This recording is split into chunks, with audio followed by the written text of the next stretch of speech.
നമ്മുടെ കേരളത്തിൽ നീല കളറിൽ, അതായത് APL ലിസ്റ്റിൽപ്പെട്ട അല്ലെങ്കിൽ സബ്സിഡി സാധനം വാങ്ങുന്ന നീല റേഷൻ കാർഡ് ഉള്ള എല്ലാ ആളുകളും കണ്ടിരിക്കേണ്ട ഒരു വീഡിയോ ആണിത്. അവർക്ക് വേണ്ടി മാത്രമായിട്ടാണ് ഈ ഒരു കാര്യം നമ്മൾ ശ്രദ്ധിക്കേണ്ടത്.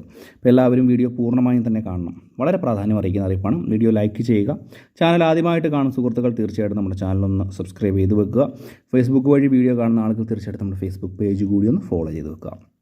നമുക്ക് നോക്കാം. നമ്മുടെ സംസ്ഥാനത്ത് റേഷൻ കാർഡ് വഴി ആനുകൂല്യങ്ങൾ പ്രധാനമായിട്ടും കൂടുതലായിട്ടും ലഭിക്കുന്നത് മഞ്ഞ, പിങ്ക് റേഷൻ കാർഡ് ഉടമകൾക്കാണ്. സബ്സിഡി സാധനങ്ങളുടെ ഭൂരിഭാഗവും ഇവർ കൊണ്ടുപോകുന്നു എന്നുള്ള കാര്യത്തിൽ യാതൊരു സംശയം വേണ്ട. ഇതിൽ അനർഹരായിട്ടുള്ള ആളുകളുണ്ട്. അവർക്കെതിരെ കർശന നടപടികളൊക്കെ സംസ്ഥാന സർക്കാർ ഇപ്പോഴും കൊണ്ടുവരുന്നു. മാത്രവുമല്ല, കൂടുതൽ ആളുകളെ മുൻഗണനാ ലിസ്റ്റിലേക്ക്, അതായത് പിങ്ക് കാർഡിലേക്ക് കൊണ്ടുവരുന്ന നടപടിയും അപേക്ഷകളൊക്കെ ഇപ്പോഴും നടന്നുകൊണ്ടിരിക്കുകയാണ്. അതുപോലെ തന്നെയാണ് നീല റേഷൻ കാർഡ്. നീല റേഷൻ കാർഡ് കൈവശം വച്ചിരിക്കുന്ന ആളുകൾക്ക് ഒരു വിചാരമുണ്ട്.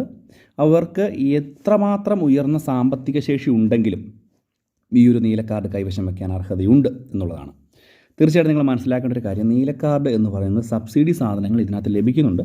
ഉയർന്ന സാമ്പത്തിക ശേഷിയുള്ള ആളുകൾ, വീടുകളിൽ വാഹനങ്ങളുള്ള ആളുകൾ, 1200 സ്ക്വയർ ഫീറ്റിന് മുകളിൽ വാഹനങ്ങളുള്ള ആളുകൾ, സർക്കാർ അർദ്ധ സർക്കാർ സ്ഥാപനങ്ങളിൽ ജോലി ചെയ്യുന്ന ആളുകൾ ഉണ്ടെങ്കിൽ, അതുപോലെ തന്നെ വാർഷിക വരുമാനം ഉയർന്ന രീതിയിലുള്ള ആളുകൾ, പെൻഷൻ വാങ്ങുന്ന ആളുകൾ, അതായത് സർക്കാർ പെൻഷൻ വാങ്ങുന്ന ആളുകൾ, ഇങ്ങനെയുള്ള ആളുകൾക്കൊന്നും തന്നെ ഈ ഒരു നീല റേഷൻ കാർഡ് കൈവശം വയ്ക്കുവാൻ യാതൊരു തരത്തിലുമുള്ള അർഹതയില്ല എന്നുള്ളൊരു കാര്യം പ്രത്യേകം മനസ്സിലാക്കുക. കാരണം കേരളത്തിലെ ഒരു വലിയ വിഭാഗം ജനങ്ങൾ ഈ നീല റേഷൻ കാർഡ് വെച്ചുകൊണ്ട് ഞാൻ BPL അല്ല APL ആണ്, എൻ്റെ കാർഡ് ഇതാണ് എന്ന് പറയുന്ന ആളുകളുണ്ട്. അവർക്ക് വളരെ ഉയർന്ന സാമ്പത്തിക ശേഷി, വാഹനങ്ങൾ, വീടുകളിൽ വാഹനങ്ങൾ നിറയെ, 2 നില വീടുകൾ, അതുപോലെ തന്നെ മറ്റുള്ള സാമ്പത്തിക നേട്ടങ്ങൾ എല്ലാവരും ഉള്ള ആളുകളാണ്. അവർക്ക് ഈ ഇതുപോലുള്ള നീല റേഷൻ കാർഡ് കൈവശം വയ്ക്കുവാൻ യാതൊരു തരത്തിലുമുള്ള ഒരു അവകാശമില്ല എന്നുള്ളൊരു കാര്യം പൊതുജനങ്ങളെന്ന് പ്രത്യേകം മനസ്സിലാക്കി വെക്കുക. വളരെ പ്രധാനപ്പെട്ട ഒരു കാര്യമാണ്. കുറച്ച് സാധനങ്ങൾ, ഈ ഒരു ഭക്ഷ്യ സാധനങ്ങൾ മാത്രം ലഭിക്കുന്ന ആളുകളാണ് ഈ വെള്ള റേഷൻ കാർഡ് ഉള്ളവർ. അവർക്ക് നമുക്ക് പ്രത്യേകം മനസ്സിലാക്കേണ്ട കാര്യം, ഈ വെള്ള കാർഡ് ആര് കാർഡ് എടുത്താലും, പുതിയതായിട്ടൊരു കാർഡ് ആരെടുത്താലും അവർക്ക് വെള്ള കാർഡുകളാണ് ലഭിക്കുന്നത്.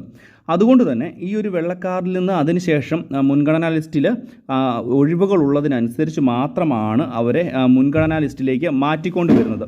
പക്ഷേ ഇപ്പോഴത്തെ ഒരു അവസ്ഥ വെച്ച് ഇപ്പോൾ മുൻഗണനേതര ലിസ്റ്റിൽ നിന്ന്, അതായത് വെള്ളക്കാർഡിൻ്റെ ലിസ്റ്റിൽ നിന്ന് ചുരുങ്ങിയ അളവിലാണെങ്കിലും ആളുകളെ മാറ്റിക്കുന്ന ഒരു സാഹചര്യം ഉണ്ടാകുന്നുണ്ട്. എന്തുതന്നെയായാലും ഈ ഒരു കാര്യം ഒന്ന് മനസ്സിലാക്കുക. നീലക്കാർഡ് കൈവശം വച്ചിരിക്കുന്ന ആളുകൾ തീർച്ചയായിട്ടും നിങ്ങൾക്ക് അർഹതയില്ലാത്ത നീലക്കാർഡ് കൈവശം വെക്കരുത്. നിങ്ങൾക്കെതിരെയും കർശനമായിട്ടുള്ള നടപടി ഉണ്ടാകും. വീടുകളിലൊക്കെ കയറിയിറങ്ങിയുള്ള ഭൗതിക സാഹചര്യം വിലയിരുത്തുകയും അതിൻ്റെ പരിശോധനകളൊക്കെ നടക്കുന്ന ഒരു സമയം കൂടിയാണ്. അതുകൊണ്ട് തീർച്ചയായിട്ടും ഈ ഒരു കാര്യം ശ്രദ്ധിക്കുക. വളരെ പ്രാധാന്യമറിയിക്കുന്ന അറിയിപ്പാണ്. എന്തെങ്കിലും സംശയങ്ങളുണ്ടെങ്കിൽ വീഡിയോയ്ക്ക് താഴെ കമൻറ്റ് ബോക്സിൽ ചോദിക്കാം. നീലക്കാർഡ് കൈവശം വെച്ചിരിക്കുന്ന എല്ലാ ആളുകളും സ്വയമേ ഒന്ന് ചോദിക്കുക. സാധാരണക്കാരന് കിട്ടേണ്ട ആനുകൂല്യങ്ങൾ യാതൊരു കാരണവശാലും നിങ്ങൾ കൈപ്പറ്റരുത് എന്നുള്ളൊരു കാര്യം. അപ്പോൾ ഇത്രയുമാണ് പറയുവാൻ വന്നത്. മറ്റൊരു വീഡിയോയുമായി വീണ്ടും കാണാം. ബൈ.